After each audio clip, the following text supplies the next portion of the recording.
निरंतर प्रेम करतात, तशी आई आपल्यावरती निरंतर प्रेम करते. झाड आपल्यावरती निरंतर प्रेम करतं का? झाड आपल्यावरती निरंतर प्रेम करतं का? करत असेल तर हिरवा सिग्नल द्या, नसेल करत तर रेड लाल सिग्नल द्या. कुठलं तरी कोण करावं लागेल ना आपल्याला. मला एकट्याला नाही कीर्तन करायचं, आपल्याला सगळ्यांना मिळून करायचं. वक्ता आणि श्रोता या दोघांचा संवाद झाला पाहिजे. मी तुम्हाला सांगतो हे तुम्हाला कळलं पाहिजे, आणि हे तुम्हाला कळल्यानंतर मला कळलं की जे इतर करायला, म्हणजे जोपर्यंत तुम्हाला कळत नाही तोपर्यंत जे इतर होत नाही. चला, झाड आपल्याला निरंतर सावली देतं का? हा, बरं, चला तुमच्याकडे येतो मी. झाड निरंतर आपल्याला सावली देतं. आता ह्या झाडाची सावली आपल्याला आहे, पण ज्या वेळेस या झाडाची पानं निघून गेल्यानंतर सावली आहे, सावली आहे. मग झाडाची सावली निरंतर आहे का? प्रश्न समजून घ्या. नदी आपल्याला निरंतर पाणी देते का? जाऊ द्या, नदी जाऊ द्या, आपलं तळ आहे, तिथं शेजारी तळ आहे. तळ्याला जोपर्यंत पाणी आहे तोपर्यंत पठारावर कांदा चांगला दिसतोय, बरोबर आहे. तळ्यातलं पाणी संपलं की काय होतंय? म्हणजे ते तिकडं पाणी जात नाही. म्हणजे तळ आपल्याला निरंतर पाणी देते का? नाही. ऐका, जोपर्यंत नदीला आणि तळ्याला जोपर्यंत पाणी आहे तोपर्यंत आपल्याला पाणी ते देऊ शकतं, अन्यथा देऊ शकत नाही. चला, पुढचा मुद्दा सांगून जाईल. गायचे आपल्यावरती उपकार आहे, पण कुठपर्यंत? चला, गाय दूध देते, गाय आपल्याला गोंकर देते, गाय आपल्याला शेण देतं. ते शेण खाली पडल्यानंतर ते मातीला घेऊन येतं. चला, गाय मेल्याच्या नंतर गायीची कातडी, त्याच्यापासून काय होतं रे बघ? चांगल्यापासून काय होतं? चप्पल. अजून पकवा. हे मला हेच उत्तर पाहिजे होतं, हे उत्तर मला पाहिजे होतं.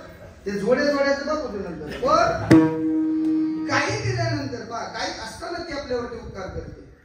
पहा बरं, मेल्यावरती पण उपकार करते. हाडापासून सुद्धा त्या ठिकाणी वस्तू तयार होतात. गायीच्या कातड्यापासून पकवान तयार होतो, तबला तयार होतात, अन्य त्या चामडे वस्तू सगळ्या तयार होतात. चला, पण गायी निरंतर आपल्याला दूध देते का? जोपर्यंत तिला दूध आहे तोपर्यंत आपल्याला ते दूध देते. ज्या दिवशी तिचं दूध संपलं की ते आपल्याला दूध देणार नाही. चला, आंब्याचं झाड आहे, आंब्याचं झाड लावलं, आंबे आपल्याला वर्षातून किती महिने मिळतात? जोपर्यंत त्याला आंबे आहेत तोपर्यंत आंबे मिळतात, बरोबर आहे. बरं, आंबे कोणत्या महिन्यात मिळतात? येड्या, अरे हे ऐकायला आलंय का इथं? काही सांगतो. हा, आंबे आपल्याला ठराविक काळातच मिळतात. आणि जर आता जर आंबे खायचे म्हणलं तर आंबे नाही मिळणार. आता आपल्याला स्लाइस माझा दुकानात जाऊन आपल्याला घ्यावं लागेल, पण आंबा आपल्याला ठराविक काळातच मिळतो. बरं, ऐका. चला, माझा मुद्दा संपून गेला. झाडाची सावली निरंतर नाही, नदीचं पाणी निरंतर नाही, गाईचं दूध निरंतर नाही. ऐका, आंबा निरंतर नाही. मग ऐका, एका साधकाने प्रश्न विचारला की आम्हाला निरंतर कोण मला साथ देईल? तर तुकोबराया सांगतात काय? माझा निरंतर जागवी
काय संगवता संतांचे उपकार मन निरंतर जागविती. फक्त संत आपल्यावरती निरंतर आपल्यावरती कृपा करतात. ऐका, प्रत्येक क्षणाला आपल्याला संत जागे करतात.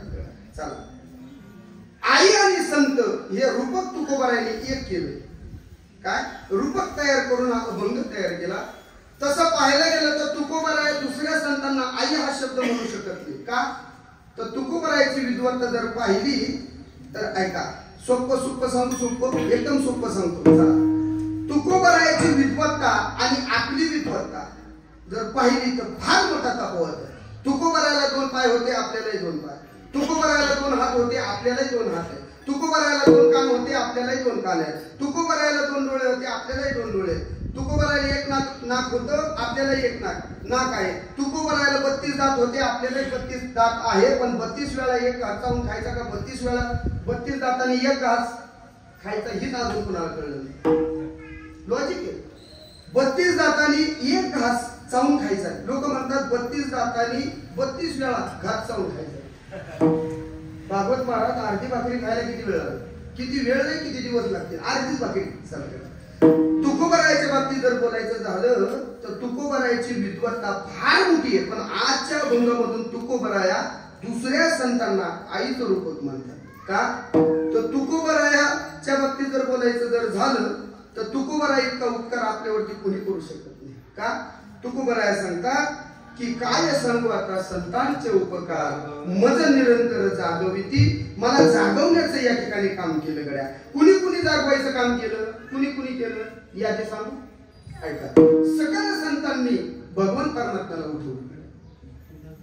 काय करा, उठा जागे वारे आता, स्मरण करा पंढरी, भाले चरणी ठेवा माझा. बरोबर आहे. चाल, संतांनी देवाला उठवलं. उठा पांडुरंगा आता, भगवान परमात्म्याला सुद्धा उठवलं गड्या. ऐका ऐका ऐका. आणि त्याच संतांनी आपल्याला सुद्धा उठवलं. उठा जागे वारे आता,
माणसाच्या जीवनामध्ये 3 मुद्दे फार महत्वाचे आहेत.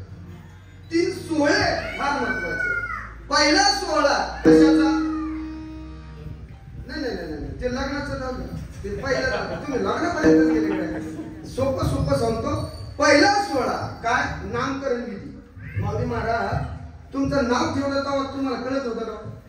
तुम्हाला पाळण्यात टाकलं. मी सांगतो तुम्हाला पाळण्यात टाकलं, तुम्हाला झोपलं आणलं, तुम्हाला टोपडं आणलं, तुम्हाला फुलफुळ आणला, तुमच्या तोंडात साखर टाकते, पेढा टाकते, सगळं तुमच्या तोंडात सगळं क्रिया चालू आहे. पण मात्र तुम्हाला माहिती होतं का?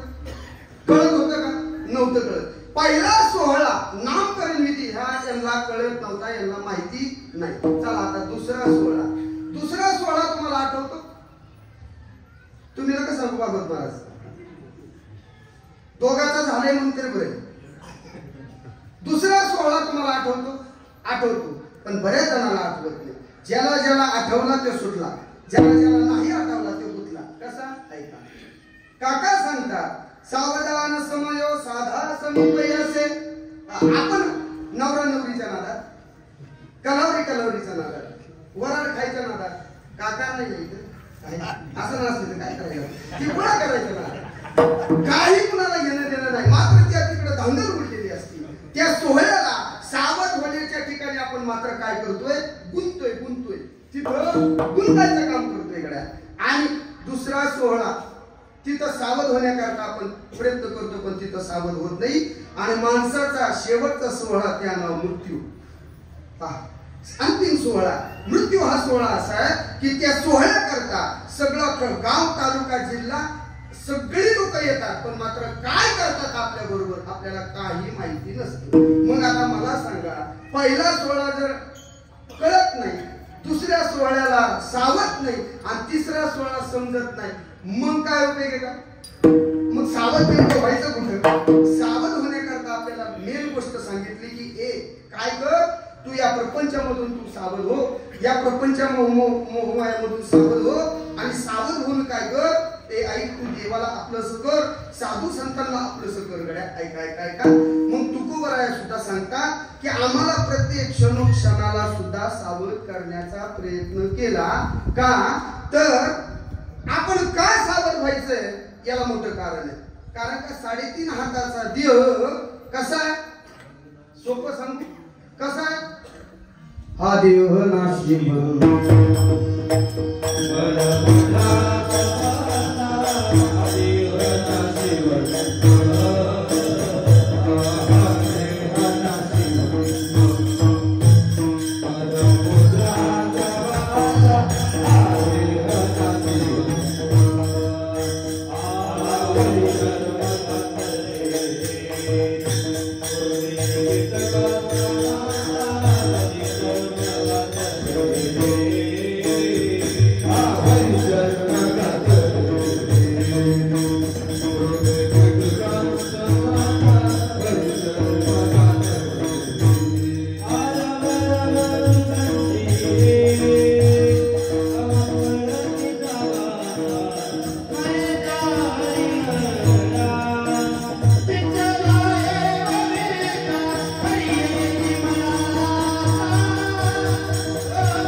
तुकोबरायाने सांगितलं की आपल्याला नुसते संत नाही निरंतर जागवत तुकोबराया सांगतात आपल्या करता आज आपल्याला संत नाही पण संत रूपी आई आपल्याकडे म्हणून तुकोबराया भंगाच्या पहिले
पहिल्या चरणामध्ये सांगतात लेकुराचे हित वाहे माऊलीचे चित्त. एक दिवशीचा प्रसंग असा होता, ऐकायला. बाळू नावाचा मुलगा जन्माला आला. जन्माला आल्याच्या नंतर डॉक्टरने त्याला पाहिलं आणि आईला सांगितलं, आई साहेब तुम्हाला गोंडस असा बाळू जन्माला आला, मुलगा जन्माला आला. आईला आनंद वाटला. आईला आनंद वाटल्याच्या नंतर आईने सांगितलं, डॉक्टर ते गोंडस झालेला मुलगा आहे तो माझ्याकडे आणा. पण जड अंतकरणाने डॉक्टरांनी सांगितलं, आई कसं कुठल्या तोंडाने तुमच्याकडे तो गोंडस मुलगा घेऊन येऊ, कसं आणू बा? काय झालं डॉक्टर? काही नाही, हा जन्माला आलाय, सुंदर आहे, इतका सुंदर आहे, पण एक काम झालंय, काय? त्याला एक डोळा नाही. आईचं अंतकरण दुःख झालं. डोळ्यामधून अश्रू येऊ लागले. डॉक्टर साहेब माझ्या पोटी एवढा गोंडस मुलगा जन्माला आला, तो आंधळा, याच्यावरती पर्याय मार्ग आहे ना आई साहेब? याला डोळा जर बसवला तर हा पाहिल म्हणून क्षणाचा विलंब न करता आईने सांगितलं डॉक्टर साहेबाला, डॉक्टर साहेब एक काम करायला, माझ्या डोळ्याचं ऑपरेशन करा आणि माझ्या मुलाला हा डोळा बसवा. डॉक्टरनी आईचा डोळा काढला आणि त्या मुलाला बसवला आणि मुलाचं ऑपरेशन झाल्याच्या नंतर आई स्वाधीन केलं. आईने लहानाचं मोठा केला. ज्यावेळेस तो त्याचं नाव गंगाधर म्हणून नाव ठेवलं. गंगाधर शाळेत जाऊ लागला. मग आपली आई त्या गंगाधरला घेऊन जायचे शाळेत, पण त्याचे असे त्याच्या वयाचे मित्र त्याला म्हणायचे, कोणाचा रे तू? तो शेजारी म्हणायचा, हा ना, हा त्या डुचकीचा पोरगा आहे. हा कोणाचा आहे? हा त्या डुचकीचा पोरगा आहे. हा कोणाचा आहे? ह्या आंधळीचा पोरगा आहे. त्यावेळेस त्या गंगाधरला वाईट वाटायचं. त्या आईला म्हणायचं, आई एक काम कर ग, आता मला कळतंय शाळेत कसं जायचं. घर आणि शाळा काही लांब नाहीये, मी घरून शाळेतून एकटा जाईल, पण तू काही माझ्याबरोबर येऊ नको. त्या आईने सांगायचं, अरे बाळा तुला कोण काय म्हणत? आई नाही, मी काय म्हणूनच म्हणतोय की तू येऊ नको. काय आई तुम्हाला सोडण्याकरता जर आली ना तर सगळे मला माझे मित्र म्हणतात हा डुचकीचा पोरगा आहे, हा आंधळीचा पोरगा आहे, म्हणून आई तू येऊ नको.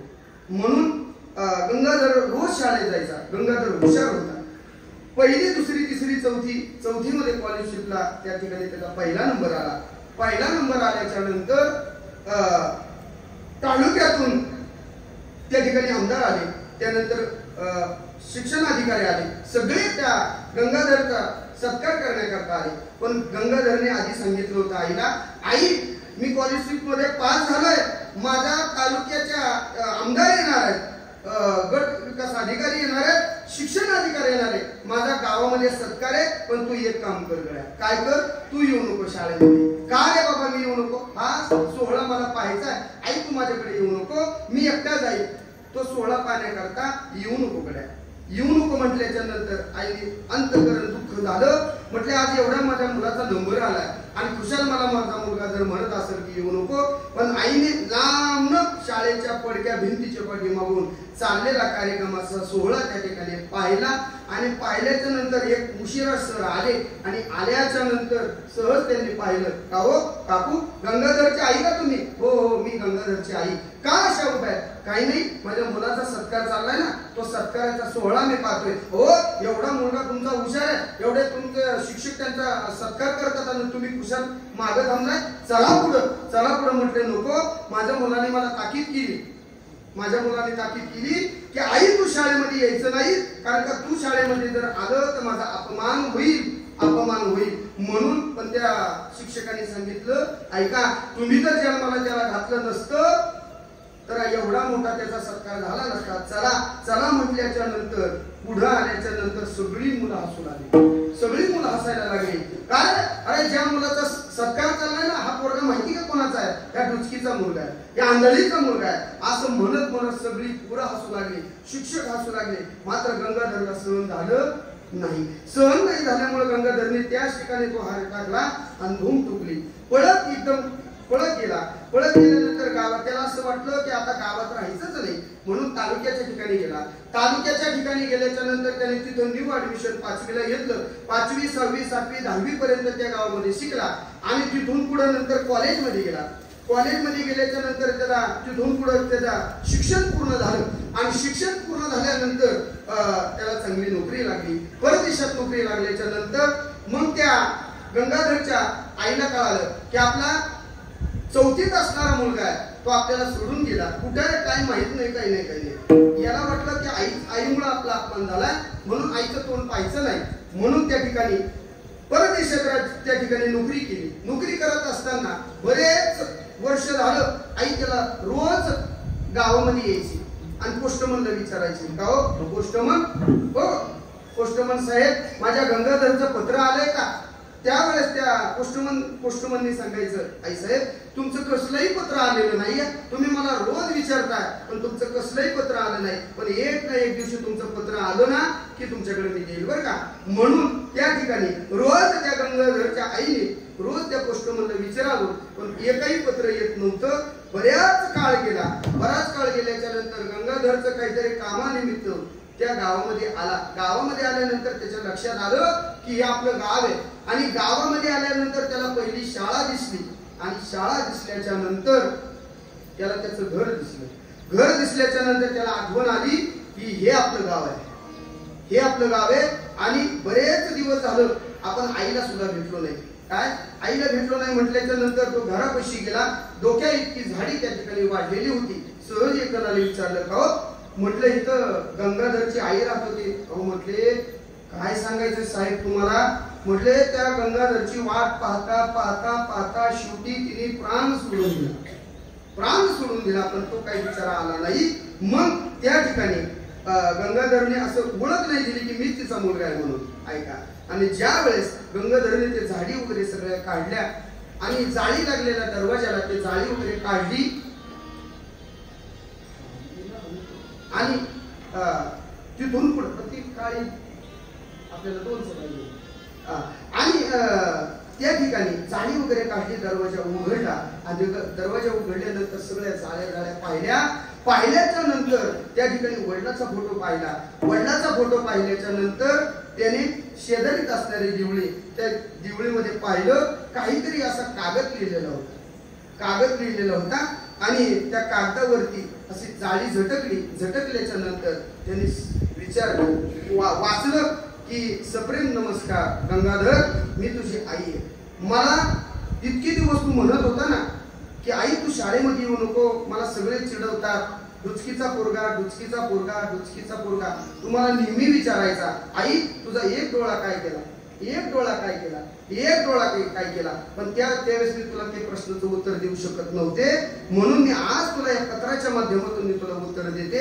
ऐक बाळू, ज्यावेळेस तू जन्माला आला ना त्याच वेळेस तू आंधळा होता.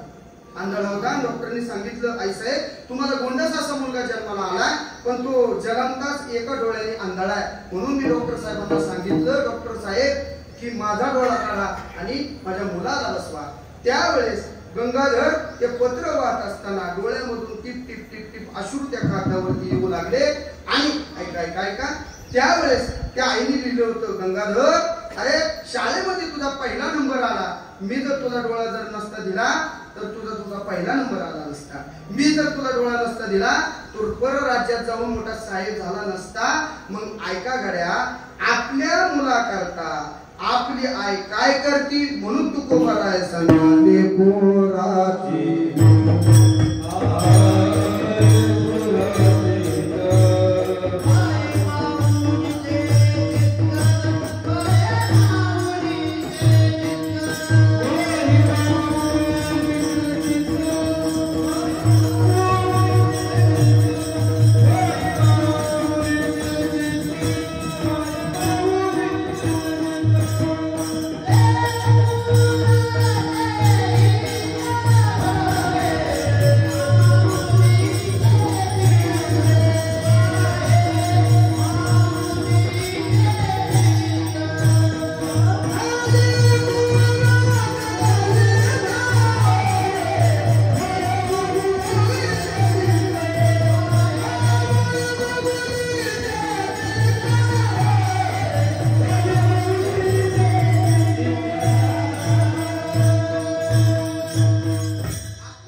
तुको भरायचा एक अभंग, आईवरतीच एक अभंग आठवतं तुम्हाला?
संध्याकाळी आई ज्यावेळेस 5 वाजता काम करून घरी येते आणि ज्यावेळेस ते मुलगा रांगत रांगत रांगत रांगत आईच्या मांडीवरती येतं, दिवसभर केलेलं काम की आई पूर्णपणे विसरून जात असते का? तुकोबराया सांगतात, मातेची आरती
जवळ घेता गेला.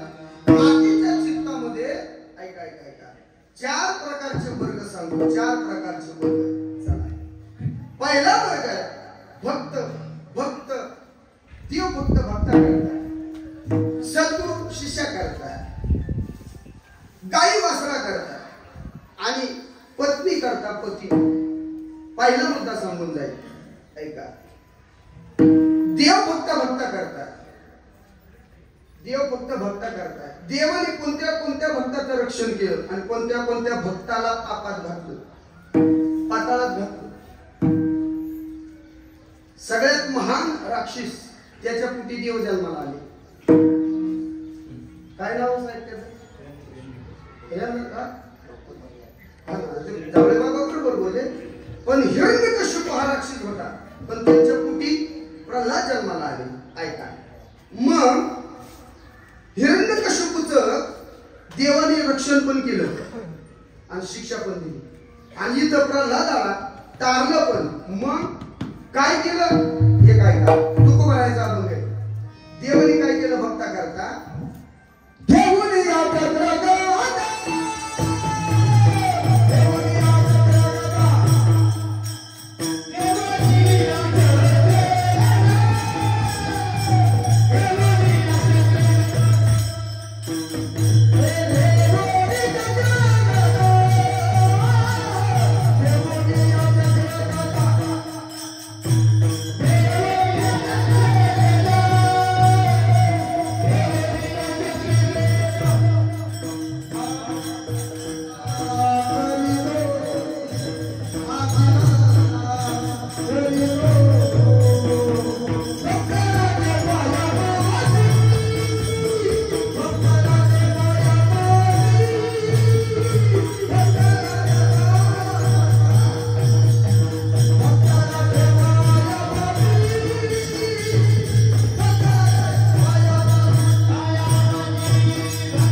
भगवंताने भक्तासाठी काय केलं? चला, भगवान श्रीकृष्ण भगवान परमात्मा अर्जुनाची पत्नी सुद्धा झाली.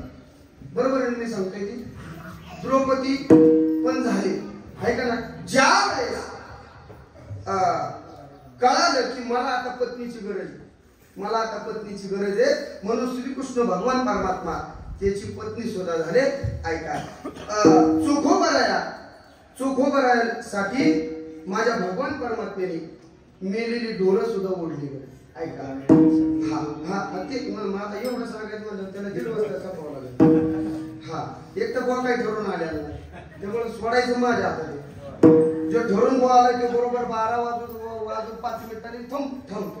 तो म्हणतात ठरून आला मग काय आमचे काय, हा ते पाण्यानेच मारतो का नाही गड्या, आपल्याला काय म्हणतो पाहिजे. चला अजून एक मुद्दा सांगतो. कोणाचं बाळापण केलं?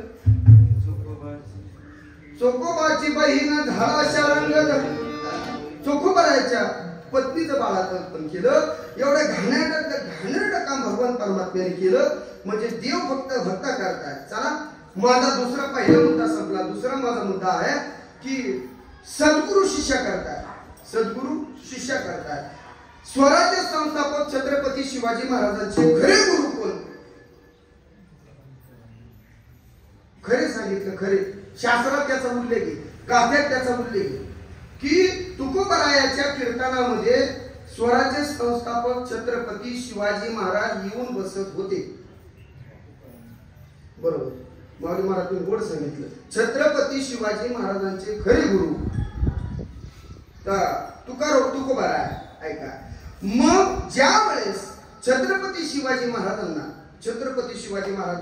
मुघल पकडण्याकरता आले आणि तुकोबरायचं कीर्तन चालू होतं आणि भगवंताला सांगितलं माझ्या भक्तावरती माझ्या शिष्यावरती आघात झालाय आणि याच्यातून तूच वाचव. म्हणून भगवान परमात्म्याने काय केलं, सगळे जेवढे वारकरी कीर्तनाला होते, जेवढा समाज होता, सगळ्यांना छत्रपती शिवाजी महाराज बनवलं आणि माझे छत्रपती शिवाजी महाराज तुकोबरायाच्या कीर्तनामधून शाबूत आपल्या गडावरती गेले. त्या नाव म्हणावं सद्गुरु, त्या नाव म्हणावं शिष्य. आता बाबा सांगायचे गुरुतला गुण शिष्यातला शी गेला. जे तुम्हाला तत्व दिलं तेच तुमचं गुरु आहे.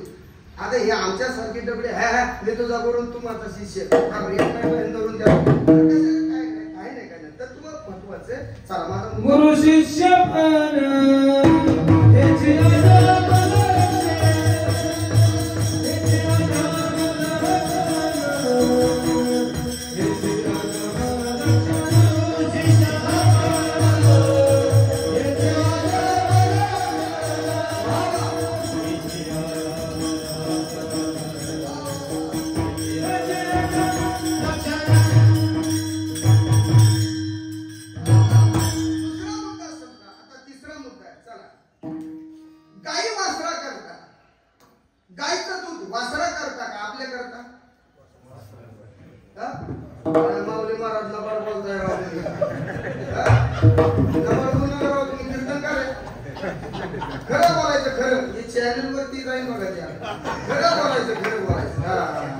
शेतकरी वर्ग खरंच बोलायचं गड्या.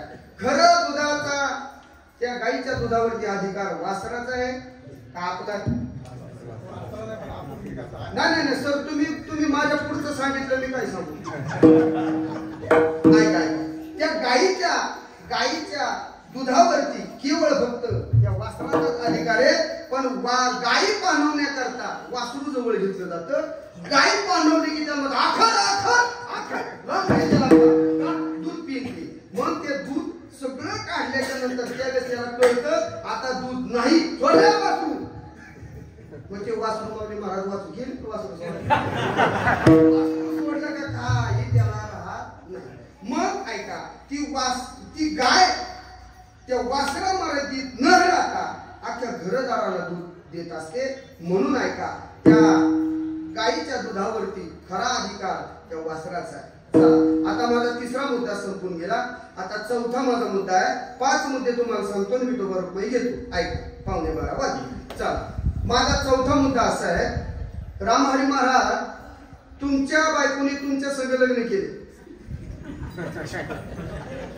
आता तुम्हीच मग आपल्यातले जेवण झाले पाहिजे. तुमच्या बायकोने तुमच्या संग लग्न केलं, तिने तुमचं ऐकावं का तुमच्या वडिलाचं, आईचं, बहिणीचं, भाऊजाईचं, चुलत भावाचं, चुलत्याचं, आज्याचं, भावकीचं? काय कारण आहे? लग्न कुणासंग केलंय? बरोबर आहे. लग्न तुमच्या बरोबर केलंय. हजार लोकांमध्ये तुमच्या संग लग्न केले. मग तिने तुमचं काय ऐकायचं ना? मग ती तुमच्या आईचं काय ऐकते, तुमच्या सासऱ्याचं काय ऐकते, तुमच्या भावाचं काय ऐकते, तुमच्या चुलत्याचं काय ऐकते, नवे नवे तर तुमच्या बहिणीचं काय ऐकते, तुमच्या दाजीचं काय ऐकते? काय ऐकते? त्याला कारण आहे ती तुमच्या मर्यादित न राहता सगळ्या बरोबर राहत असते. त्याला म्हणायचं पत्नी. ऐका, माझा 4था मुद्दा संपून गेला. आता 5वा माझा मुद्दा आहे की जन्म दिलेले आई ही मुला करता का सगळ्या करता? नाही कळलं? ज्या आईने मुलाला जन्म दिला, बरोबर आहे, ती जन्माला घालून ती सोडून देते का? नाही. मग ती जी आई आहे ना, ती आई त्या मुला करताच आहे. म्हणून तुकोबराया सांगतात, लेकराचे हित वाहे, पण त्याच मुलाला यदा कदाचित त्या पोराने किती खोड्या करू द्या, किती खोड्या करू द्या, त्याला सांगितलं ना, हो तुमच्या बाळाने माझ्या डोक्यात दगड घातला, गप मुड द्या, माझा पोरगा काय तसं आहे का? असं डोक्यावर हात फिरवणार, ती किती खोडचळ असलं तरी म्हणणार गप मुड द्या, जा माझ्या पोरावरती आळ घेतो. ऐका ऐका, आपल्या मुलाला जर कोण काय जर म्हटलं तर ती आईला सहन होत नाही. का होत नाही? तर तुकोबराया अभंगाच्या दुसऱ्या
दुःखाचा जावा. कोणत्या आईला वाटतं? ऐका, एक उदाहरण सांगतो. करमाळ्या साईडला माझ्या एक मागच्या 2 महिन्यापूर्वी उदाहरण घडलं बरं का. रामहरी बोल, मी कीर्तन करायला निघालो होतो. मी 7 ते 9 कीर्तन होतं मला, आणि जिंतीच्या पलीकडे गेल्याच्या नंतर एक मला असा फारिष्ट होतं, त्या फारिष्टामधून आवाज यायचा, रडायचा आवाज आला. मी आणि आमचा चोपदार अमोल म्हणून चोपदार होता, त्याला विचारलं, म्हटलं अमोल महाराज आवाज कुठून येतोय? बोलला महाराज पडलं असेल बेवडं. अरे नाही बाबा, लेडीचा आवाज येतोय. त्याने गाडी थांबवली आणि निघाल्याच्या नंतर बऱ्याच आतमध्ये गेलो. आवाज येत होता पण माणूस काही दिसत नव्हता. म्हटलं नेमकं लेडीचाच आवाज आहे. लांब गेल्याच्या नंतर मला एक लेडीज दिसली, आणि पुढे गेल्यानंतर तिला डोक्यावरती पदर होता, नऊवारी साडी होती आणि पाहिल्यानंतर म्हटलं, मावशी तुम्ही इथं का रडत बसलाय? माझा हे ड्रेसवर असल्यामुळे म्हणले तुम्ही महाराज दिसताय. म्हणलं हो, मी तुमचा आवाज ऐकून बऱ्याच लांब आतमध्ये आलो, नेमकं का रडताय तुम्ही? म्हटले महाराज ती पाया पडली, याला कदाचित गळ्यात माळ पण असू शकते म्हणून ती पाया पडली. आणि पाया पडल्याच्या नंतर म्हटले महाराज माझ्या पोराने मला रात्री इतकं मारलं अक्षरशः केसाशी ओढली आणि केसामधून रक्त येलं, अशी केस करून दाखवली. अक्षरशः ते सगळे असं हे झालेलं, केसामध्ये गुंता झालेला रक्ताचा. आणि ते असं पाठीवरती ओळ वगैरे ते सगळं पाहिलं. मग मी असे 2 हात वर केले, असे बाह्या हात केल्या. म्हटलं दाखवा तुमचं पोरगं. म्हटलं बघतो त्याला नालायकाला. म्हटलं जलमदार आईला म्हटलं मारतोय आणि मारलं तर मारलं, जंगलात सोडलं. म्हटलं काय साहेब तुम्हाला मारलं? म्हटलं काही नाही, मी त्याच्या बायकोला फक्त म्हटले का मला अर्धा कप चहा दे, अर्धाच कप चहा दे रे. तर त्याच्या बायकोने सांगितलं तुमची म्हातारी मला चहा मागते. मग त्या तिचं ऐकलं म्हणून मला एवढं मारलं.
तेवढ्यात ती आई म्हटले महाराज खबरदार जर माझ्या पोराला काय बोलताल तर. कोण म्हणलं? आणि 5 मिनिटापूर्वी त्या आईची दशा मी पाहिली. त्या आईला केवळ फक्त बायकोचं ऐकलं म्हणून, बायकोचं ऐकलं आणि आईला रक्त पडेपर्यंत केस उपटून काढली. त्या आईला मारलं, जंगलात सोडलं. आणि 5 मिनिटांनी ती आई म्हणते खबरदार महाराज माझ्या पोराला काय म्हणताल तर. हा वैयक्तिक प्रश्न आहे माझा. मी आणि माझं पोरग त्याला जन्माला घालताना काय मला वेदना झाल्या त्या माझ्या अंतःकरणाला माहिती. तुम्ही कोण कुठले कुशाल माझ्या पोराला म्हणताय? बघतो त्याच्याकडे कोण करू शकतं? केवळ फक्त ही आईच करू शकते. माया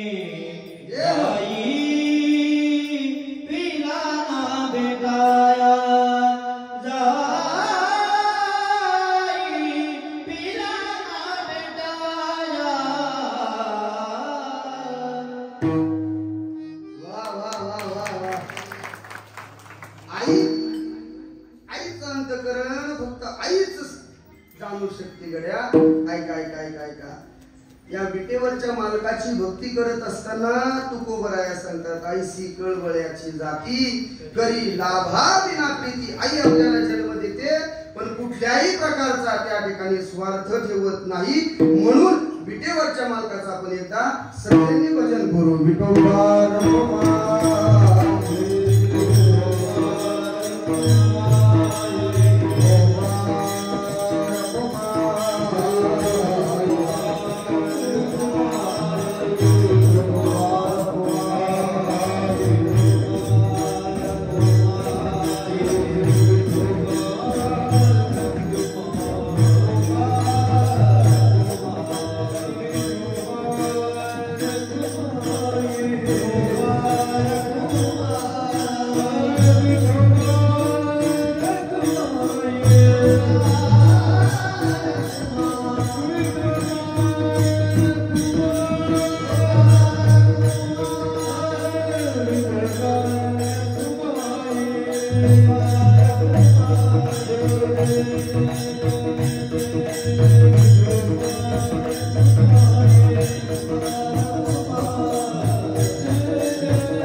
भाऊसाहेब आमच्या आईला मी एक मागच्या 2 महिन्यापूर्वी प्रश्न विचारला होता, आई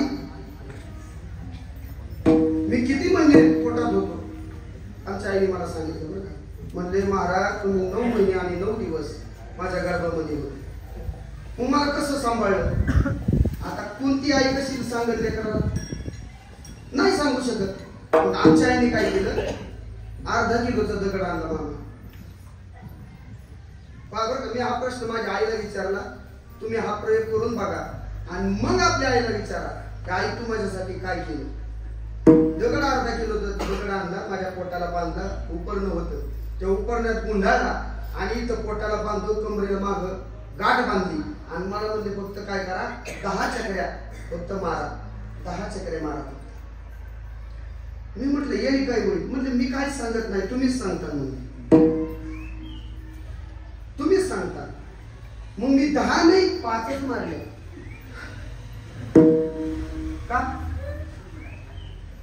का बरं? कळलं मला काय सांगायचं ते? तुकोबारायला हेच सांगायचं होतं. तुकोबारायला हेच समजून सांगायचे की आई आपल्या करता काय करते. ऐका 9 महिने 9 दिवस आपल्याला गर्भामध्ये सांभाळत असते. आपण सहज म्हणतो बाबा हो तुम्ही माझ्यासाठी काय केलं? अरे मी तुला जन्म जर दिला नसता तर ही सृष्टी तू पाहिली नसती. आई सांगते तळ हाताचा पाळणा करून, नेत्राचा दिवा करून, रात्रभर तू बिछाना जर बोला केला तर ती ओल्यावरती झोपायचे, पण तुला ओल्यावरती झोपवलं नाही गड्या, त्याला म्हणावं आई गड्या. मी अर्धा किलोचा दगड पोटाला बांधला, मला 5 चकऱ्या मारताना घाम झाला. मग माझ्या आईने मला 9 महिने 9 दिवस कसं पोटात सांभाळलं असेल. म्हणून तुकोबाराया सांगतात पोटी मारवाये.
पोटामध्ये भार वाहत असते आपलं. आणि ऐका ना, आपल्याला त्रास होऊ नये म्हणून, आपल्याला त्रास होऊ नये म्हणून आई आपला सांभाळ करत असते पोटात असताना. पहा बरं का, अरे माऊली महाराज आपण पोटातला त्या दिल्या लाथा मारल्या इथपर्यंत ठीक होतो. पोटातला देणं आपला अधिकार आहे आईला, पण तोच अधिकार आम्ही परत त्याची अंमलबजावणी केली. कधी? मोठं झाल्यावर आम्हाला कळालं, आम्हाला बायका आल्यानंतर बायकोचं ऐकून आम्ही आईला लाथा घातल्या. पोटात घातल्या इथपर्यंत ठीक होतं, पण बाहेर आल्याच्या नंतर सुद्धा आपण आईला हानमार करतो. आम्ही लांबचं नाही सांगत, आमच्याच भागातला एक बुवा आहे, तो बापाला सांभाळलं नाही कधी, आईला सांभाळलं नाही आणि जगाचा बाप रडू सांगितला. त्याच्या कीर्तनाला मीच गायक होतो. 3 वर्ष झालं ते बालवाडीचं भात खाऊन जगत होतं. त्याने त्याच्या मित्रांनी सांगितलं रामभाऊ पोराचं कीर्तन गावात. म्हटलं मग त्याच्या बायकोच्या हाताला धरलं. हाताला धरल्याच्या नंतर म्हटला सर त्या 9 महिने 9 दिवस तू त्या मुलाला सांभाळलं ना पोटामध्ये. ज्या मुलाला जन्म दिला ना त्या त्या मुलाने जन्म दिलेल्या त्या मुलाचे कीर्तन गावात आणलं. असं गावात असं कीर्तन चालू आहे. मी जगी आईचा बाप व्हावा बाप करी जोडी अशी प्रमाणे एकावर एक देतोय.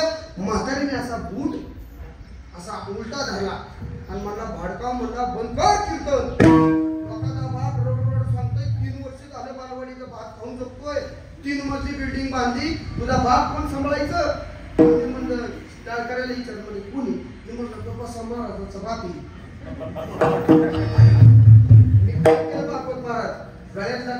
घ्यावं. जोडीदाराला म्हणलं तुम्ही यायचं कसं? मला मी तुमच्याच गाडी घ्यावं. चिकट घर गाठलं. 4 वाजता महाराज तुमचं पाकिट चुलीत घाल. अरे आई वडिलांनी आपल्याला सांभाळलं म्हणून या गोष्टी सगळ्याकडे निर्दयी लोक झाली. एक प्रमाण सांगू जाता जाता ऐका. आई रे बैमान दुनिया आई रे, आई रे बैमान दुनिया आई, आई, आई, आई, आई रे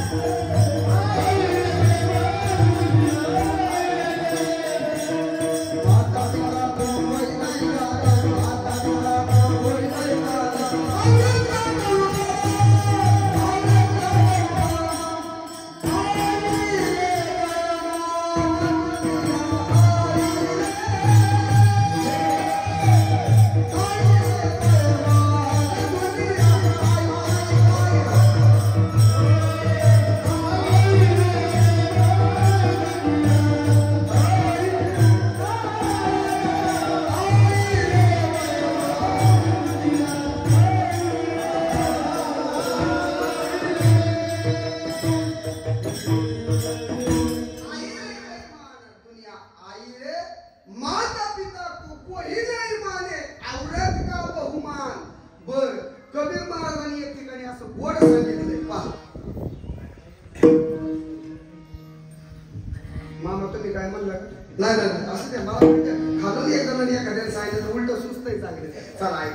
कबीर महाराज सांगतात तुम्ही इतक्या वेळ आई सांगितली, इतक्या वेळ भाग सांगितला, पण ज्ञान लोकात आपले आहेत का? आपले आहेत का? त्यावेळेस साधकांनी प्रश्न विचारला. नाथराया, ओ नाथराया, तुम्ही आम्हाला सांगतात, तुकोबराया सांगतात बापाला सांभाळलं, बापाने जन्म दिला, काय आईने सांभाळलं, आईने जन्म दिला, सगळं सांगितलं, पण तुम्ही असं उलटा का सांगता? उलट का सांगता? काय मला नाही